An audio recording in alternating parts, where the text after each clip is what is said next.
en esta sesión con el tema la zonificación ecológica económica hacia una gestión sostenible, racional y eficiente del territorio nacional.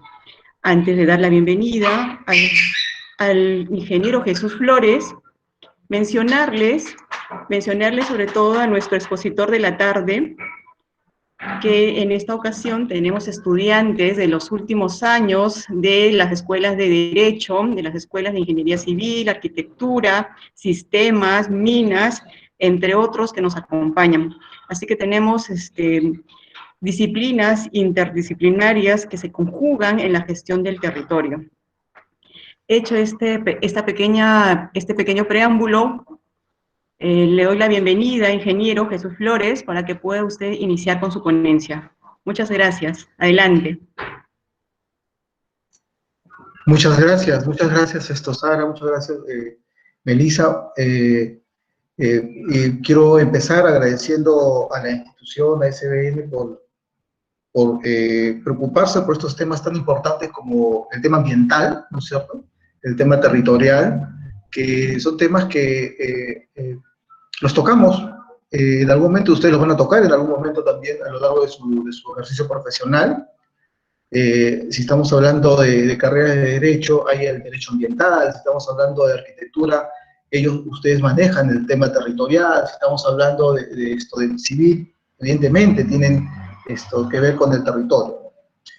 La idea de esta presentación es exponerles una herramienta que nosotros como Ministerio del Ambiente somos los entes rectores y que es muy importante conocerlo, que es la zonificación ecológica económica. Sin más, permítame por favor presentar la pantalla, ¿sí? Yo mismo voy a manejar mi presentación. Por favor, si es que existiera algún comentario clave, por favor no duden en interrumpirme, pero en lo posible vayamos apuntando las consultas, ¿sí?, para el final y poderlas absorber, digamos, todos juntas en el momento final de la presentación, ¿sí?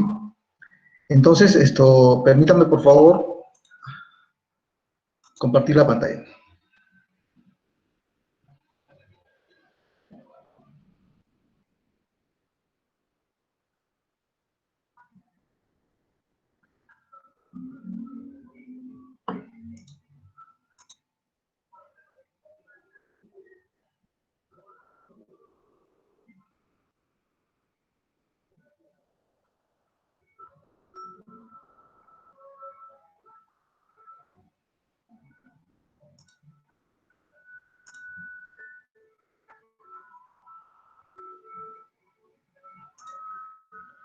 Por favor, me indica si es que se está visualizando correctamente la presentación.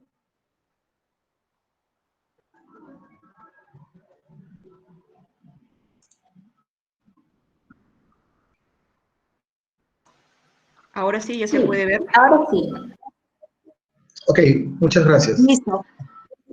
Listo, empezamos entonces, muchachos. Muchas gracias nuevamente por su tiempo. El tema de ahora, que me han encargado exponerles, es la zonificación ecológica y económica. Tal vez no sea un tema muy conocido para ustedes, pero después de la presentación espero que sí sea más conocido y que tenga la importancia que merece, pues es el instrumento que tiene el Estado Nacional, es el único instrumento que tiene el Estado Nacional para generar información desde el punto de vista ecológico, ¿sí?, y desde el punto de vista económico, y su integración. Entonces, la zonificación ecológica económica es un instrumento que te permite generar información, y en base a esa información te va a permitir gestionar el territorio y tomar decisiones adecuadas sobre el territorio. Pero antes quisiera establecer algunos considerandos, algunos aspectos iniciales que creo que es de importancia. Primero, ¿Cómo el Estado viene realizando, estableciendo sus funciones sobre el territorio? Si estamos hablando, por ejemplo, de inventarios, ¿no es cierto? Vamos a ver que existen municipalidades, provinciales, distritales que realizan el catastro o inventarios de la propiedad. El Estado también, a partir de sus instancias formales, titula, ¿no es cierto? Titula predios urbanos, titula predios agrícolas, da concesiones de derecho de uso, las concesiones de mineros, las concesiones forestales, por ejemplo, son concesiones que se le da al privado para que haga uso del territorio y de los recursos naturales que están sobre el territorio. El Estado también organiza y demarca territorialmente el país. O sea, cuando hablamos de organización y demarcación territorial, estamos hablando de los límites regionales, departamentales, provinciales, distritales, ¿no es cierto? Entonces, el Estado también tiene esa función de demarcar y organizar el territorio de esa forma. Casi el 80% del territorio nacional no está demarcado, por ejemplo. Acá hay una gran debilidad y por eso algunos conflictos respecto a los límites territoriales. Desarrolla estas funciones sobre el territorio a partir de planes de desarrollo urbano, y acá los arquitectos pueden decir mucho sobre esto, ¿no es cierto? Ellos son los que normalmente hacen estos planes de desarrollo urbano, pero que tienen una lógica de generar instrumentos para la planificación del territorio. Pero también el Estado da su función o realiza su función considerando este aspecto de la descentralización, o sea, a partir de una propuesta regional. Entonces, hay un conjunto de funciones que el Estado tiene: concesiones de derecho de uso, catastro, inventarios, titulaciones de predios urbanos, organización territorial, desarrollo urbano, que es como el Estado viene ejerciendo sus funciones a partir del territorio. Pero bajo esas funciones territoriales que el Estado realiza, el territorio se viene ocupando, ¿no es cierto? Si hablamos, por ejemplo, de las concesiones forestales o las concesiones mineras, evidentemente la ocupación y el uso sobre el territorio se hace de una manera diferente, ¿no es cierto? Si estamos hablando de la titulación de tierras urbanas o agrícolas, el uso se hace en función de ese título que se le otorga. Entonces, esas funciones que el Estado realiza en la ocupación del territorio determinan ciertas actividades económicas. En este caso, por ejemplo, la actividad agrícola, puede ser también la actividad maderera, forestal, ¿no es cierto?, mediante las concesiones de uso, mediante las concesiones forestales, que el Estado, a partir del Ministerio de Agricultura, a partir de un plan forestal, ¿no es cierto?, ellos vienen dando zonas en el territorio nacional, fundamentalmente en la zona amazónica, zonas donde se puede realizar el manejo, ¿no es cierto?, del bosque. Se permite talar, pero también se tiene que restituir el bosque y de una manera sostenible manejar el bosque. Pero también la acuicultura, el territorio no solamente es la parte seca, la parte continental, y hablamos de la parte continental del mar hacia adentro, ¿no es cierto? El territorio peruano también tiene el mar. Entonces, también el Estado peruano ejerce funciones de ocupación del territorio para estas actividades de maricultura, por ejemplo, o conchas de abanico, o la acuicultura en río, ¿no es cierto? Estos grandes peces amazónicos, tan ricos y sabrosos, ¿no es cierto?, que es una forma también de ocupación, porque el Estado da concesiones a acuícolas dentro del mar, pero también dentro de los ríos. O lo que nosotros conocemos mucho, concesiones mineras, ¿no es cierto? Las concesiones mineras a lo largo de la costa, a lo largo de la sierra, incluso a lo largo de CG Selva, es esta la realidad, digamos, minera de ocupación del territorio. La petrolera en el mar o en la selva, también es una forma de brindarle un uso al territorio que ejerce el Estado. O gasífera, ¿no es cierto? Esta es la planta de las Malvinas en Cusco, es otra forma. Como ven, estamos haciendo, o el espacio urbano, que es una forma también de ocupación del territorio, donde se le asigna y donde, digamos, el privado ejerce algún nivel de derecho respecto a su área o al área urbana. En este caso estamos viendo el tren eléctrico, estamos viendo la ciudad en su conjunto. Esta es una forma que tiene el Estado de monitorear, de entregar derechos de uso, pero también propiedad.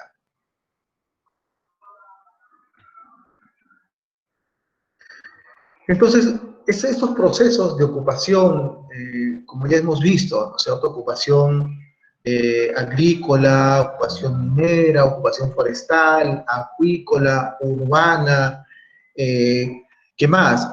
Ocupación sobre los ríos, sobre el bosque. Ese tipo de ocupación viene generando procesos de ocupación sobre el territorio. Entonces, este es un mapa del Perú, ¿no es cierto?, donde vamos a poder visualizar, ¿no es cierto?, todas las concesiones mineras, no sé si se visualiza bien, las concesiones mineras a lo largo y ancho del territorio peruano, producto de la función que tienen las concesiones petroleras, que en algunos casos están sobre los derechos de concesiones mineras de minería metálica,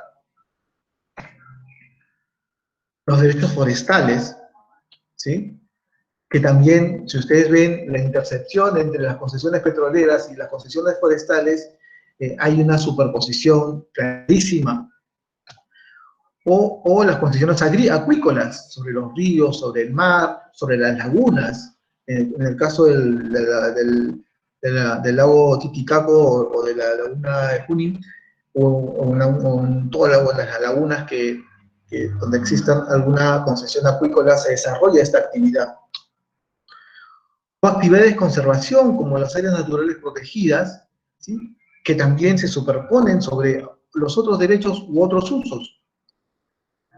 O las reservas territoriales, que son espacios donde el Estado ejerce algún nivel de restricción respecto al uso del territorio para las comunidades nativas en aislamiento, por ejemplo.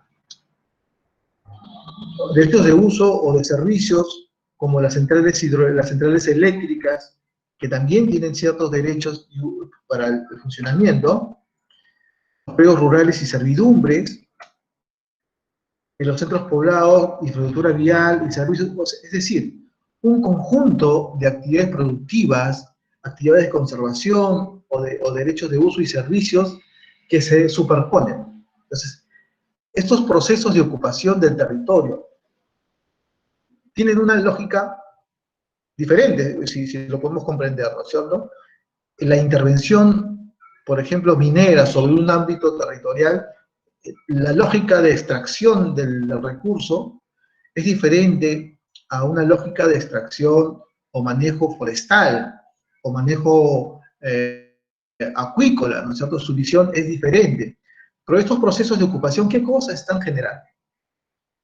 Lo que les estoy presentando, estimados señores, es el estado actual de cómo el Estado en mayúscula viene generando y viene gestionando el Estado de manera superpuesta. Los derechos, como ustedes están viendo, los derechos de uso sobre el territorio están superpuestos. ¿Y qué cosa creemos que está generando este tipo de superposición?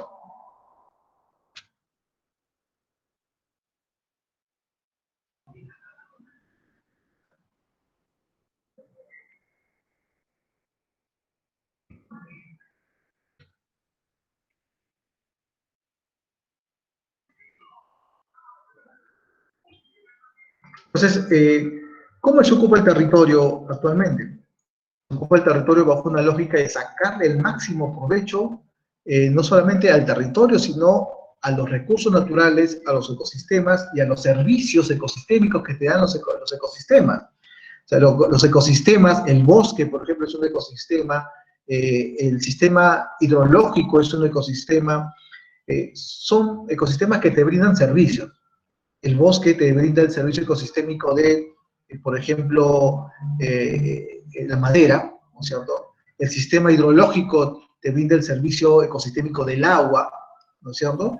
Entonces, ¿cómo se está ocupando, como ustedes están viendo en las láminas anteriores, cómo se está ocupando el territorio? Bajo una lógica de sacarle el máximo provecho a los servicios y a los recursos naturales y por lo tanto al ecosistema, desde diferentes perspectivas, es decir, desde diferentes miradas sectoriales, ¿no es cierto? Agricultura tiene una lógica de intervención, minería tiene una lógica de intervención, el Ministerio de Agricultura tiene otra lógica de intervención, o sea, el Estado tiene diferentes lógicas de intervención y el privado además tiene otra lógica de intervención diferente.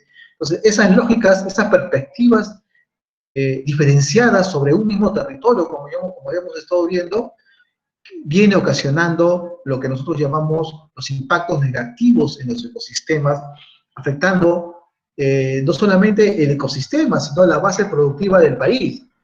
Porque ¿de dónde sale, por ejemplo, el bosque? Sale del ecosistema de bosque. ¿De dónde sale la madera? Justamente de este bosque, ¿no?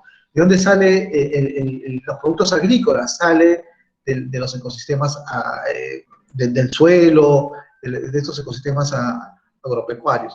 Entonces, nosotros, al tener esa lógica diferenciada en la ocupación del territorio de manera superpuesta y sin una perspectiva de desarrollo sostenible, lo que estamos haciendo es impactando negativamente sobre el ecosistema, pero además sobre la base productiva del país, ¿no? Incrementando además estas condiciones de vulnerabilidad. Si nosotros, por ejemplo, muy rápidamente le podría decir, si nosotros talamos una ladera en un lugar donde llueve mucho, ¿qué es lo que se va a producir? Evidentemente, lo que se va a producir es ante lluvias intensas, y ante una deforestación o talado de los árboles, el suelo queda desnudo y ante la precipitación, esto se convierte en peligros de deslizamientos o huaicos o caídas de rocas, que lo que van a producir es justamente este impacto sobre la infraestructura construida o sobre las áreas urbanas. Entonces, la manera de cómo se viene ocupando el territorio bajo esta lógica de sacarle el máximo provecho a los servicios y a los recursos naturales y a los ecosistemas. ¿Por qué ocurre esta situación? Justamente, y es uno de los grandes problemas, muchos de ustedes, espero trabajen en el sector público, en algún momento de su vida, espero, porque es muy interesante, el sector público para, digamos, profesionales en esta materia territorial. El gran problema de la gestión pública es justamente la desarticulación que existe entre los diferentes sectores. A pesar que ha habido muchos esfuerzos en articular, por ejemplo, que cada ministerio tiene su propio presupuesto y por lo tanto tiene su propia mirada de cómo gastar, ¿no es cierto?, de cómo gestionar sus encargos, sus funciones, ¿cierto? Como ya lo dije, Agricultura tiene una mirada de poder extraer, de ser mucho más eficiente, digamos, en la agricultura o en lo pecuario, en lo forestal.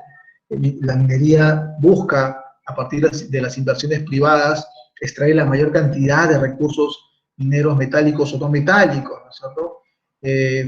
Cultura busca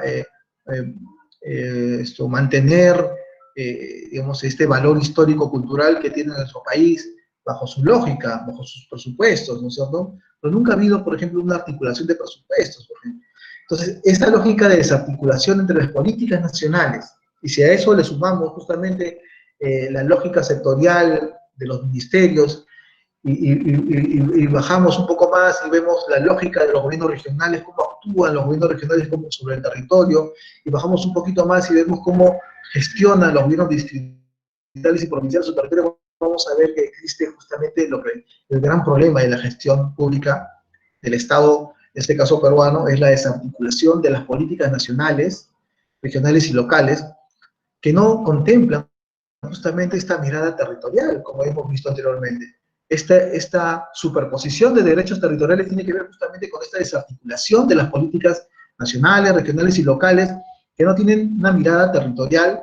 La territorialización de la política pública es lo que está faltando. Entonces, esta visión compartida, no sustentada, solamente con criterios políticos, en algunos casos, ausente esta mirada estratégica y equilibrada para obtener un desarrollo sostenible, lamentablemente aún no llegamos, digamos, a un estado óptimo de estas políticas, pero estamos en camino. Entonces, pero sin embargo, esta desarticulación de políticas es lo que viene provocando justamente lo que vamos a ver a continuación.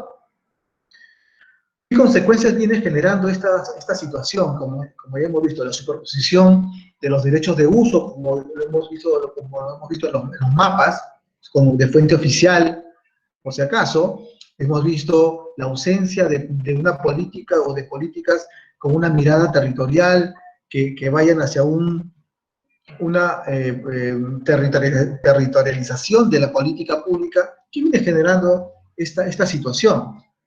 Primero, el desequilibrio y deterioro de los ecosistemas, que es un poco lo que el Ministerio del Ambiente viene trabajando.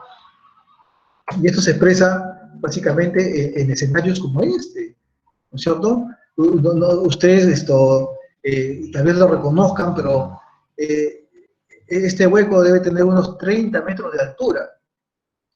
Entonces, esto es en Madre de Dios, en la minería, el corredor minero de Madre de Dios, donde hay una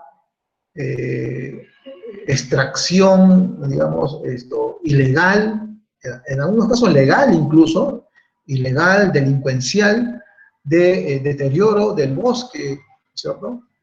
Donde en este nivel, digamos, de degradación del ecosistema, extrayendo el bosque, talando el bosque, pero no solamente eso, sino que haciendo... Ingeniero. Sí, ingeniero, sí. Disculpe, la diapositiva está en blanco. Dele un clic más para que se vea la imagen, por favor. Ahí.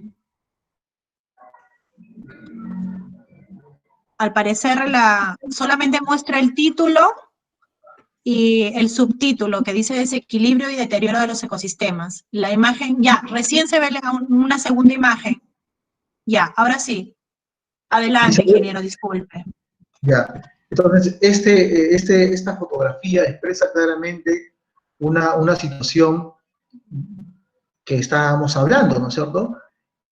La ocupación del territorio. Acá hay una ocupación insostenible sobre el territorio, hay una ocupación de degradación sobre el territorio que no solamente provoca la pérdida del bosque, sino la contaminación del agua. En Madre de Dios, por ejemplo, estimados amigos, no se puede comer pescado porque están contaminados justamente por el mercurio que los mineros vienen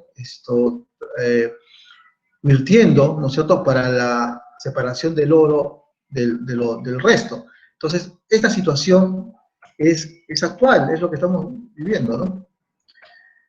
Pero también la reducción de la disponibilidad de los recursos naturales. Y como les comentaba, ¿no? Esto se da mucho en selva alta, ¿no es cierto?, donde, por favor me dicen si es que se ve o no se ve. Acá estamos viendo una imagen de la deforestación de una ladera, ¿no es cierto?, donde no solamente perdemos el bosque, sino la flora y la fauna que está en el bosque.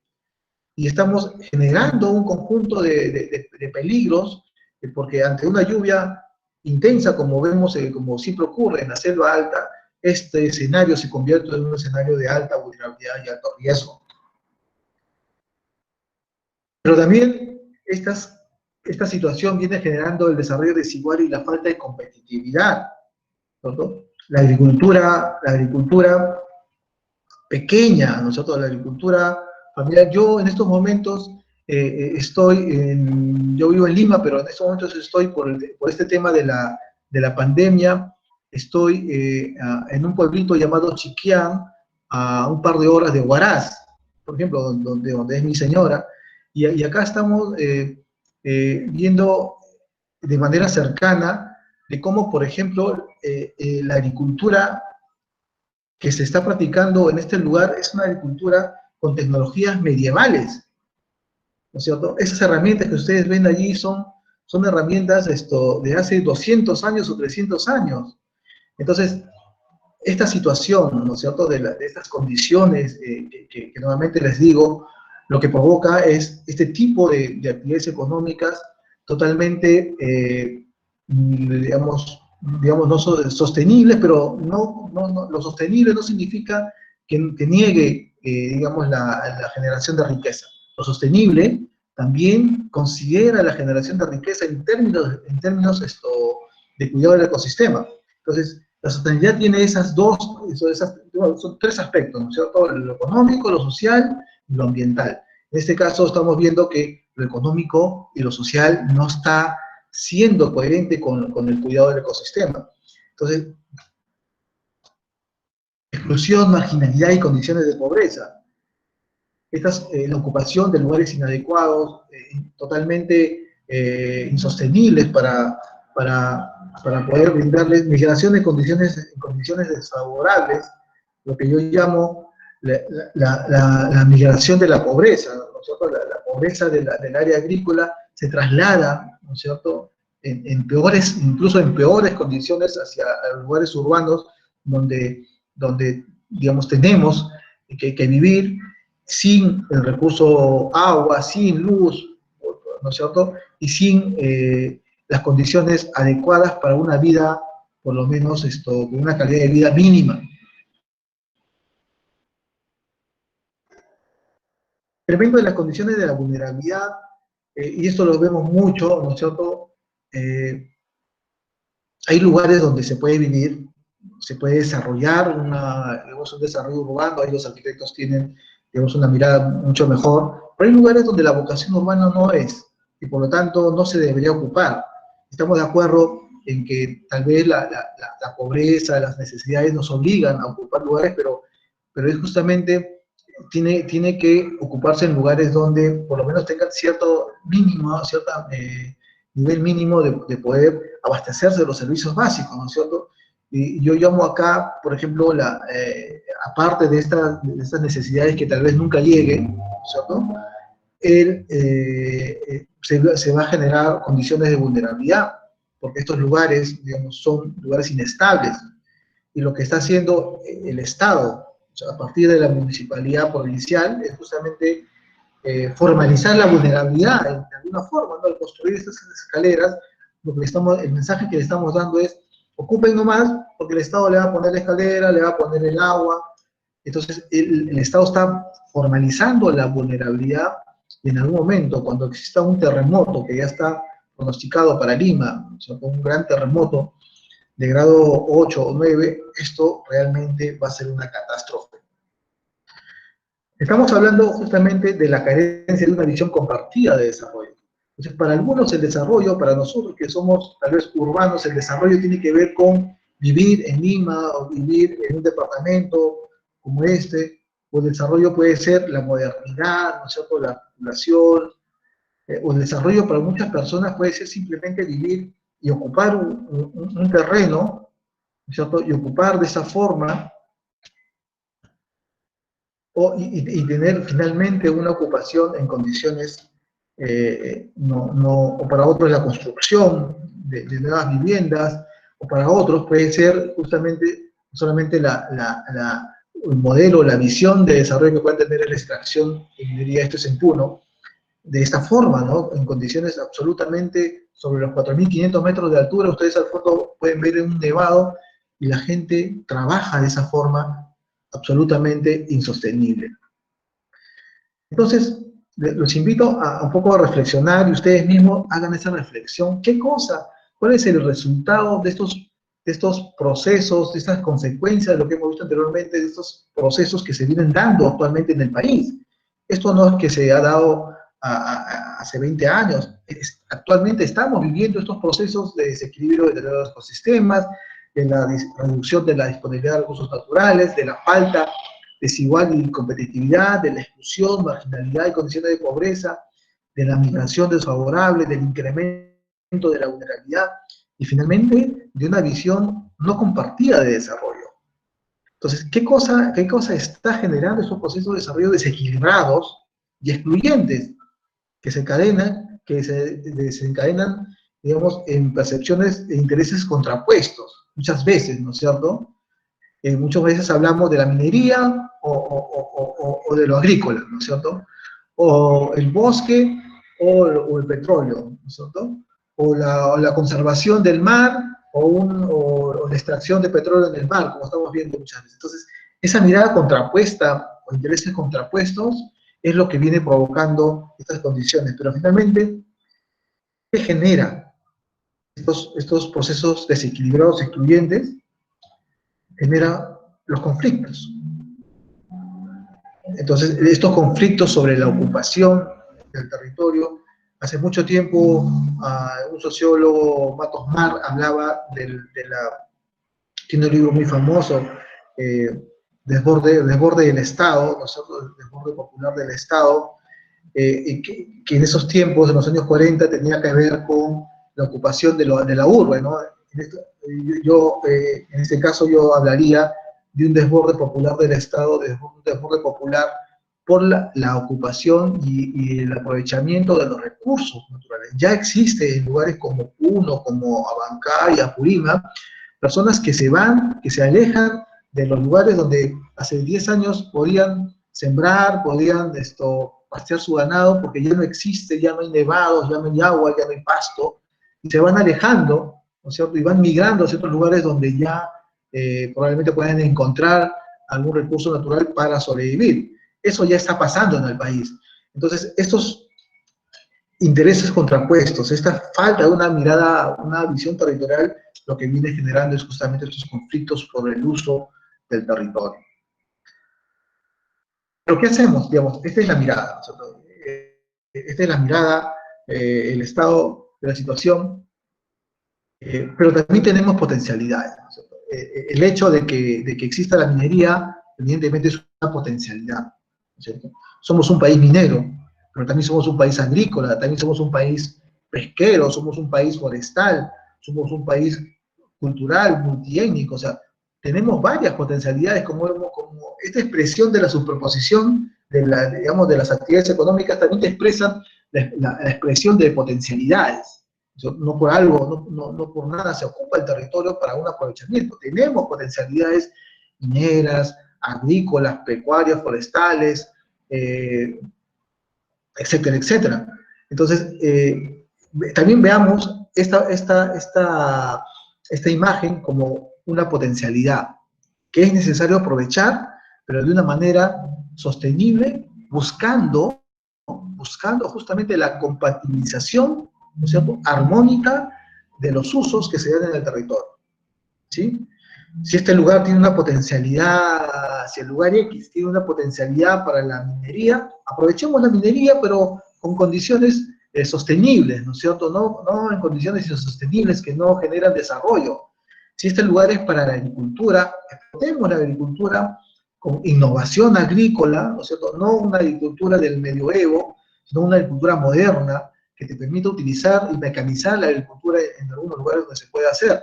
Entonces, veamos también de que este mapa, como vuelvo a decir, y esto me interesa mucho que ustedes puedan reflexionar sobre esto, es que este mapa que ven a la izquierda, si bien es cierto, lo hemos trabajado bajo una mirada de conflicto, pero también la podemos ver sobre una mirada de la potencialidad.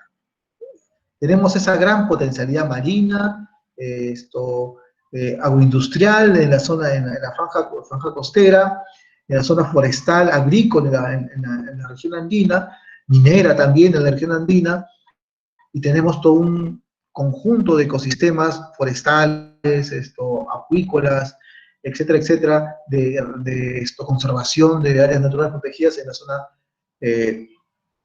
amazónica. Entonces, ¿qué hacemos en esta situación? A ver, ¿cuál es la respuesta del Estado para poder manejar no solamente lo que mencionaba, los conflictos, sino la potencialidad? El Estado en el año 2004, bueno, antes ya se discutía, imagínense, estamos hablando de casi 16 años atrás, ¿sí? esta situación también ya se daba, 16 años más tarde se siguen dando, y esperemos que 16 años después ya no se den, pero en el momento se están dando, y en ese momento se pensaba en tener un instrumento que te permita generar información de las potencialidades, ¿no es cierto?, que estamos viendo, y las limitaciones que puede tener el territorio. Entonces, ese instrumento, en el año 2004 se generó y se llamó la zonificación ecológica y económica, que es un proceso dinámico, flexible, que te permite identificar alternativas de uso en base a una evaluación, ¿no es cierto?, de las potencialidades que hemos visto y las limitaciones del territorio, considerando información física natural, biológica, social, económica, cultural. Es decir, abordar el conjunto de las condiciones naturales que se están dando en el territorio, ¿no es cierto?, naturales, económicos, sociales. Entonces, esta zonificación ecológica y económica lo que trata es de identificar alternativas de uso sostenible. No te define el uso, perdón, no te define el uso, pero sí te dice, te orienta a decir, mira, esta zona tiene ciertas potencialidades, tiene ciertas vocaciones y limitaciones, tenemos que trabajarla de esa forma. Tenemos que promover este uso sostenible para el desarrollo no solamente económico, social, sino también conservando y recuperando el tema ambiental. ¿Me permiten un ratito? Voy a prender la luz, por favor.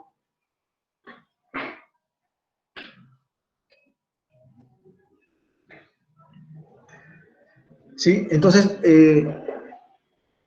acá hay una primera definición de lo que significa la zonificación ecológica económica. Un proceso dinámico flexible que te permite identificar alternativas de uso en función de la evaluación de las potencialidades del territorio y las limitaciones del territorio.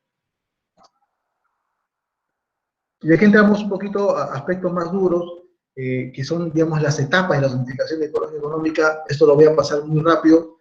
Por favor, Melissa, me avisa el tiempo, no quisiera extenderme más. Sí, ingeniero, estamos a 6 minutos para culminar la ponencia. Ya. Ya, entonces esta es la etapa de la zonificación económica, tiene 5 etapas. La etapa inicial, donde se genera acuerdos con el gobierno. Lo que les quiero decir es que la zonificación económica no lo hace el ministerio. El ministerio lo que hace es, el Ministerio del Ambiente, generar los instrumentos técnicos orientadores, ¿no es cierto?, los manuales, las guías. El que elabora la zonificación económica son los gobiernos regionales y los gobiernos locales, en base, ¿no es cierto?, en base a las orientaciones técnicas y a las capacitaciones que hace el Ministerio del Ambiente. Entonces, este es el proceso de la zonificación económica, tiene 5 procesos. Etapas. La etapa de mayor complejidad es la etapa de formulación. En esta etapa se genera información, no es producto de información secundaria, ¿no es cierto? Hay información secundaria y información primaria. La información secundaria es la información que tú puedes recopilar de documentos ya hechos, y la información primaria es información de campo. La zonificación ecológica económica, evidentemente, esto recopila algún tipo de información, pero fundamentalmente lo que trata es de generar información primaria a través de trabajos en campo para la evaluación geológica, si algunos civiles o geólogos me van a entender, evaluación del tipo de suelo, si hay unos agrícolas, información de ecosistemas, hay algunos ingenieros ambientales por ahí, o biólogos. Entonces, la información que se genera es a partir de especialistas en las temáticas, y van generando información en campo, sacando calicatas, muestras de suelo, muestras de roca, muestras de árboles, etcétera, etcétera, para generar mapas que te permitan identificar justamente estas potencialidades. Luego hay una etapa de aprobación de la zonificación, y luego una etapa de aplicación, que es de uso obligatorio en los 3 niveles de gobierno. Entonces, muy rápidamente, ¿para qué generamos esta información? Para orientar la política pública sobre el uso sostenible de los recursos naturales y del territorio, como ya lo hemos podido entender. Es importante, el Estado, desde el nivel regional, nacional y local, tiene planes, genera planes de desarrollo. Los PDC, los planes de desarrollo concertados, por ejemplo, son instrumentos de gestión que tienen los gobiernos regionales, provinciales y distritales para gestionar su territorio. Entonces, esta información de la zonificación, como ustedes comprenderán, es útil, ¿no es cierto?, y provee un sustento técnico, científico, para estos instrumentos como los planes de desarrollo concertados de nivel regional, nacional y local. Genera fortalecimiento de capacidades a las autoridades, van a poder tomar mejores decisiones porque van a tener mejor información, provee información técnica para la inversión pública. En el Estado, si tú quieres invertir, hay todo un proceso de inversión pública, hay todo un proceso que es muy largo, pero finalmente lo que se necesita es tener información para poder generar proyectos de inversión pública, de carreteras, de puentes, etcétera, etcétera. Entonces, existen 3 niveles de zonificación, rápidamente. El nivel macro zonificación, que es, digamos, a nivel de país, donde estamos hablando de escalas, como si algunos manejan escalas, uno de los 250.000, sirve para políticas y planes de desarrollo macro, pero también tenemos niveles de zonificación, de mesozonificación, que ya es más regional y provincial, con una escala de mayor detalle, que ya te identifica proyectos, y hay un nivel de microzonificación económica, que estamos hablando de escalas de mayor detalle, que ya te identifican proyectos de desarrollo. Acá hay ejemplos muy rápidamente de la zonificación de una macrozonificación en Ayacucho, una mesozonificación en una provincia de Apurímac, y una microzonificación de un nivel de detalle ya, ¿no es cierto?, en el distrito de Azángaro. Estos son los niveles de la zonificación, 3 niveles, y cada uno tiene una aproximación mayor. Entonces, este es un poquito el esquema. Lo que hacemos es generar información física. Cuando hablamos de información física, estamos hablando de la geología, de la geomorfología, de suelos, información biológica, de flora, fauna, condiciones económicas, de PEA, actividades económicas, factores sociales como la población, la pobreza, cultura como las comunidades nativas, comunidades campesinas, etcétera, etcétera.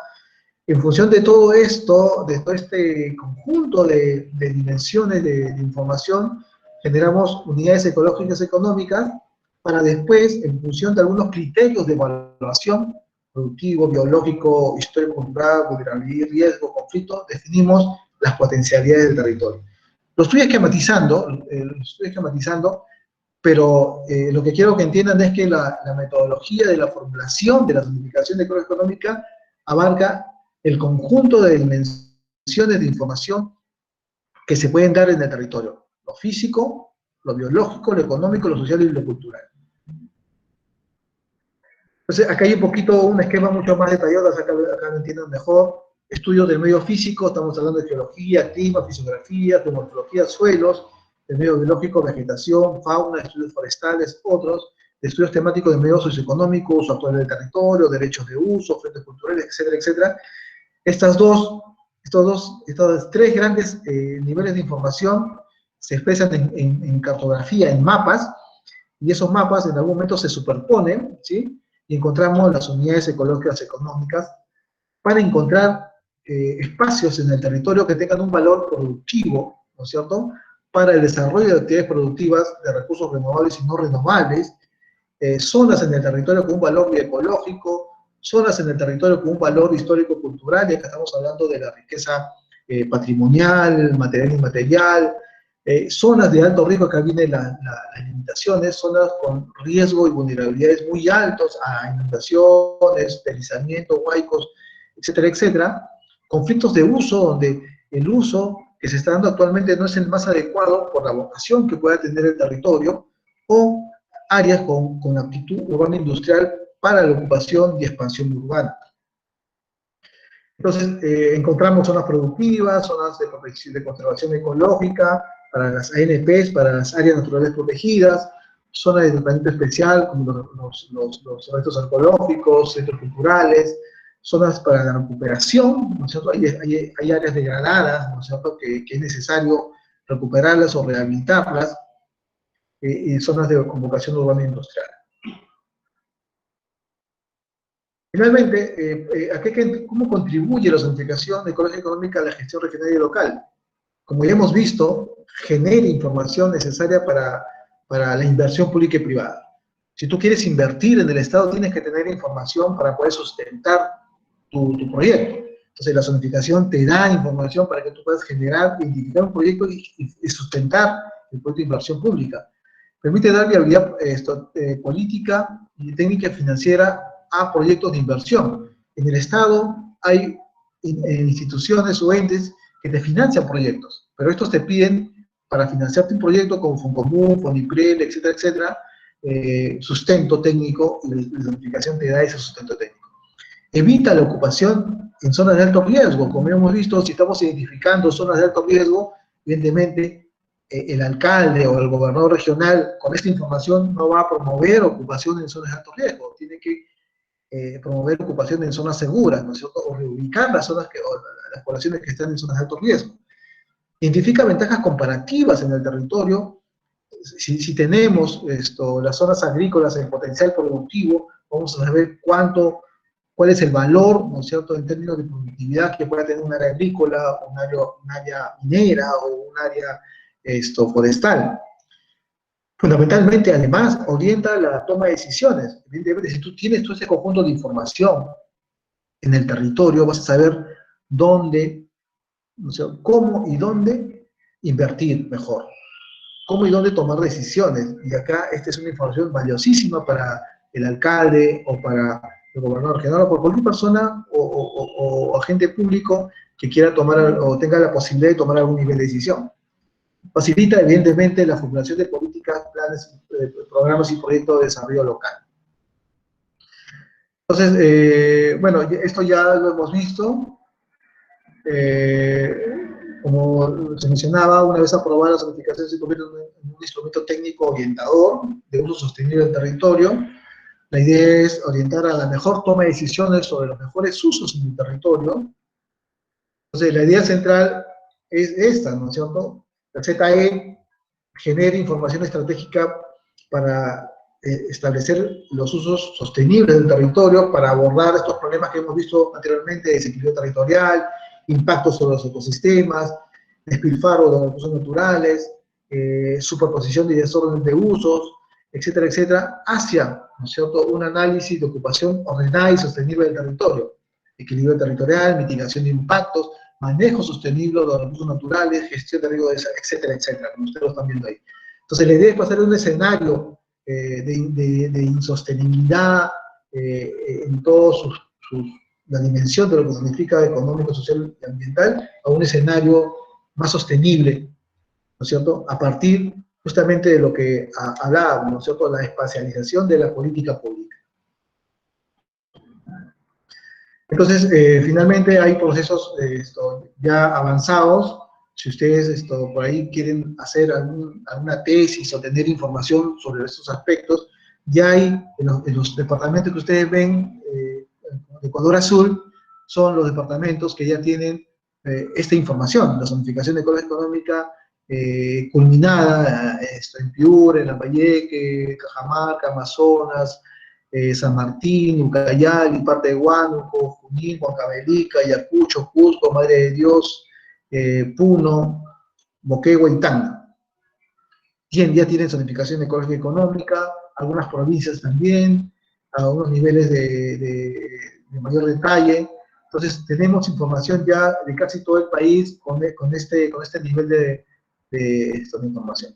Muy rápidamente, por favor, me avisan si es que tengo que terminar.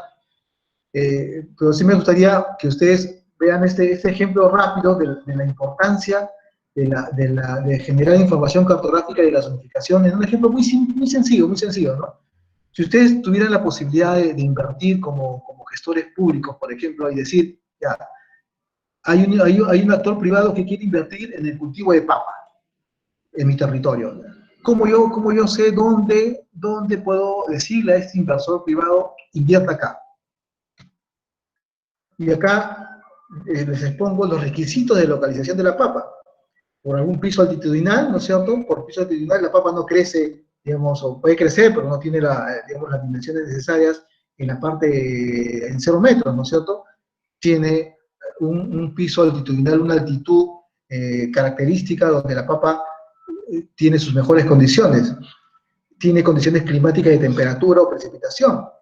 Tiene un suelo determinado, ¿no es cierto? Entonces, en estos niveles de severidad vamos a determinar cuáles son las mejores condiciones Entonces, las mejores condiciones justamente son el A3, ¿no es cierto? Con una altitud de 3.300 a 3.600, ahí el cultivo de la papa se da mejor, con temperaturas de 10 a 15 grados, con una precipitación promedia de 700 a 900 milímetros, y con un suelo A3, un suelo, digamos, en limpio, que te permita. Entonces, eso se expresa en mapas. Entonces, acá tenemos el mapa de altitudes, y hemos visto que la papa, su mejor condición se da entre los 3.400 y 3.600. Lo que hacemos es simplemente ver cuáles son los territorios donde esas condiciones se dan sobre los 3.400, y estos colores verdes son los rangos de altitudes entre 1.400 y 3.600. Hemos dicho que la temperatura promedio anual de la papa es de 10 a 12 grados. ¿Cuáles son? Esta zona, ¿cierto? Esta zona son los territorios donde la temperatura promedio anual es de 10 grados a 12 grados. ¿Cuáles son las precipitaciones? Hemos dicho que es para la papa, lo óptimo es de 750 a 900 milímetros. Estas son las zonas. ¿Cuál es la capacidad de uso mayor? O sea, el mejor suelo es justamente los suelos A2 y A3. Estos son los suelos A2 y A3. Si nosotros juntamos esta información, vamos a ver cuáles son las áreas, ¿no es cierto?, donde tú, gestor público, puedes decirle, mira, estas son las áreas de mi territorio, de mi provincia, donde tú puedes invertir en algún proyecto de cultivo de papa, por ejemplo.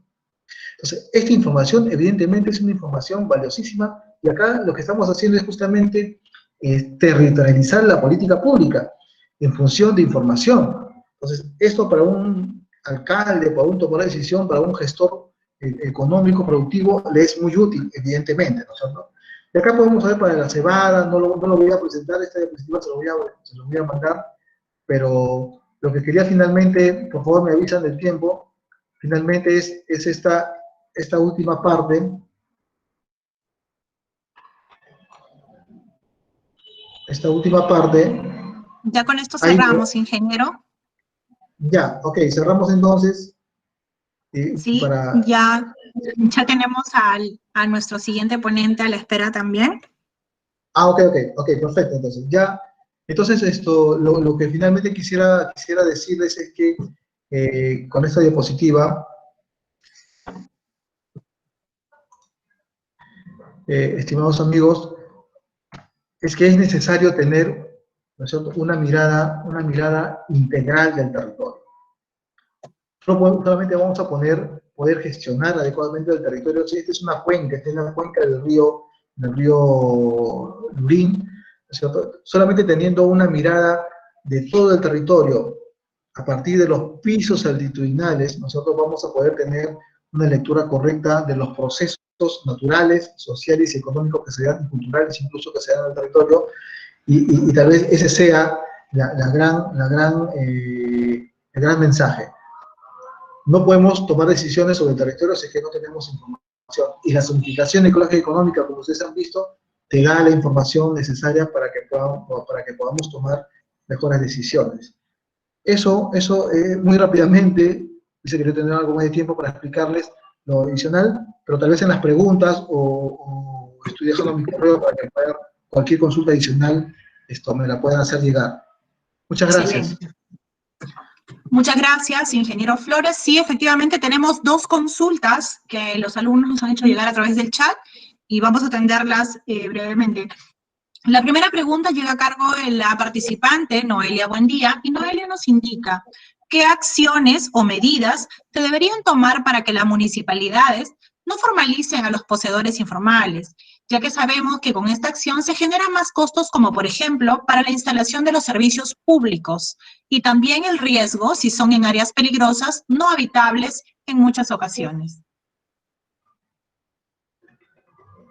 A ver, yo diría, las municipalidades tienen por función gestionar el territorio de una manera integral. Si uno revisa la ley de gobiernos regionales y locales, municipalidades, ellos tienen la función de poder gestionar el territorio en su integralidad.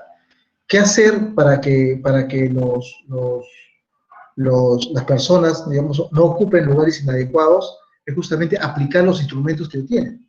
Las municipalidades distritales y provinciales, por ejemplo, tienen sus planes de desarrollo concertados de nivel local, tienen los planes de desarrollo urbanos, donde te dicen, donde te expresan qué usos se pueden dar en determinados sitios. Uno no puede ocupar o no puede dar un uso si es que en ese plan no se expresa. Es decir, si en tu plan de desarrollo urbano tú tienes un área para residencial, tú no puedes hacer un comercio, ¿no es cierto?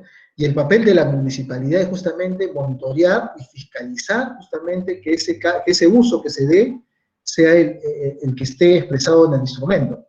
Entonces, ¿qué cosa quiere decir con esto? Que muchas veces las municipalidades no aplican el instrumento o no tienen instrumentos como los planes de desarrollo urbanos o los planes de acondicionamiento territorial, que son planes que te expresan el uso que se debe dar en el territorio bajo una lógica de sostenibilidad. Entonces, tal vez sea uno de esos aspectos importantes. Lo segundo que podría yo expresarles es que necesitamos también mayor conciencia en la ocupación, ¿no es cierto? Básicamente la población realmente ocupa teniendo solamente en consideración una ocupación inmediata, sin una lógica mayor, ¿no es cierto?, de que en algún momento ese espacio que tú estás ocupando, y lo vemos en Chosica, lo vemos en Lurí, en la ocupación de los ríos, en algún momento esa ocupación, que aparentemente es buena, el proceso natural, como los huaicos, como los deslizamientos o las inundaciones, te van a decir, esto no es el lugar para ocupar. Ese es el lugar, ¿no es cierto?, de impacto de una inundación o de un fenómeno como el huaico. Listo, ingeniero. La siguiente pregunta llega a cargo del participante Percy Suárez. Percy pregunta, ¿podría desarrollar su idea de aceptar la informalidad, por ejemplo, cuando la Municipalidad Metropolitana de Lima construye escaleras en laderas? ¿No deberíamos pensar que en ese principio es su labor mitigar el riesgo? En ese sentido, si hablamos de desarrollo sostenible, también deberíamos reconocer primero la opinión de sus habitantes de manera horizontal, en el mismo nivel que la academia. A ver, yo no he dicho aceptar la vulnerabilidad, yo he dicho que el Estado, a partir de la municipalidad, lo que hace es formalizar la vulnerabilidad. O sea, a partir de la construcción de escaleras, por ejemplo, estas escaleras amarillas, ¿no es cierto?, en lugares inadecuados. Mira, es el caso siempre de la imagen que le he mostrado en Madre de Dios, ¿sí? Una ocupación desordenada, insostenible, totalmente ilegal, ¿no es cierto?, no solamente contra la naturaleza, sino contra los niños, porque hay muchos abusos de niños, mucha prostitución, mucha delincuencia, ¿no es cierto? Sería inadecuado que el Estado le brinde algún nivel de servicio, ¿sí? El Estado no puede darle servicios de agua, desagüe a estas personas que están degradando el ecosistema y están perjudicando mentalmente, socialmente esos espacios. Entonces, el Estado ahí debería tener una lógica más de ser más coercitivo, ¿no es cierto?, más fuerte en sacarlos. Igual pasa en algunos lugares donde la ocupación sobre lugares inadecuados, ¿cierto?, donde no se puede permitir el desarrollo urbano, la ocupación urbana, la gente lo hace. Y muchas veces lo hace, en algunos casos puede ser por necesidad, pero en muchos casos lo hace simplemente por tráfico de terrenos o por tener un terreno más. Y eso está absolutamente comprobado. Entonces, ahí el Estado tiene que ejercer su capacidad de poder usar la fuerza.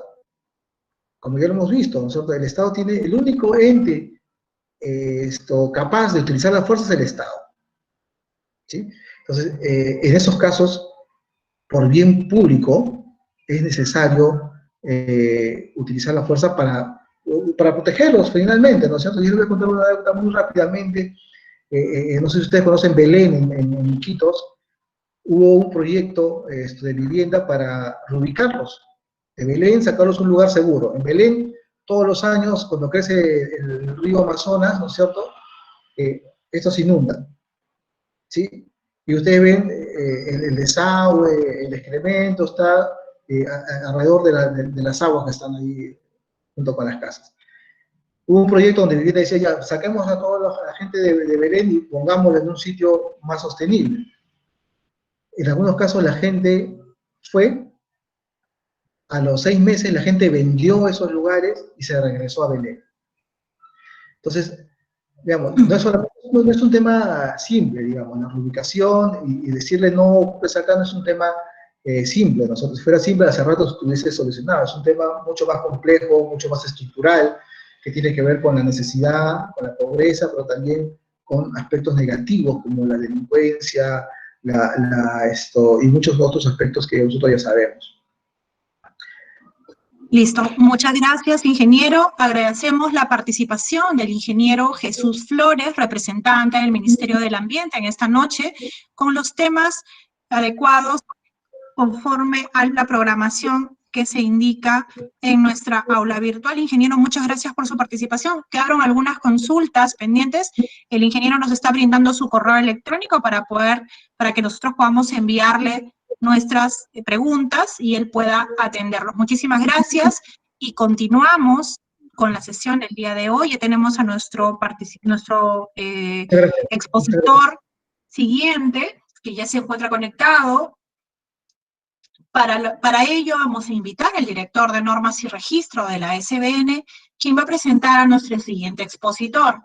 Doctor José Mas, buenas noches. Adelante, por favor.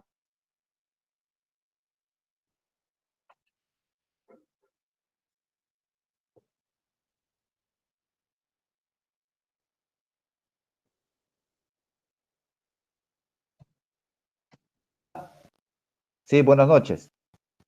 Disculpe a todos, estaba hablando solo. Bien, Adelante, son doctor, cosas de estos sistemas. Bien, en primer lugar, agradecerlo al doctor Miguel Mandamiento, que se encuentra ya con nosotros presente. Quería resaltar su formación profesional y su experiencia en el tema de formalización de la propiedad informal.